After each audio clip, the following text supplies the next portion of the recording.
রাকিব গাছে উঠছে, ডাব ফাটতে আছে, এই পানিতে ফালাইতে আছে ডাব। 4টা ডাব কেমনে কেমনে জানি গাছের মধ্যে আছে, চলায় খাইতে পারে নাই।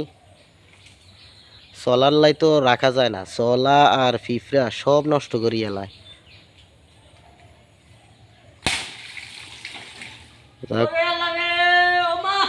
এই সাইডে পানি, রাকিব নামতে আছে গাছে। তাই এটার মধ্যে আরো করা সাইডতে আছে কেন, করাটি বড় হইলে হয়, সোলাই লাভ নাই। হ্যাঁ এলো 4টা ডাব, শক্ত হয়ে গেছে নিরি। আর 10-12 দিন পরে হাইলে নারকেল খাওয়ান যায় তোরে।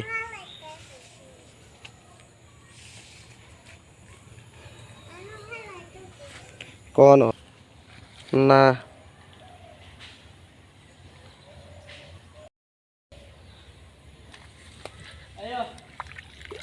রাকিব শক্ত হয়ে গেছে রে, দোয়া নয় কেন।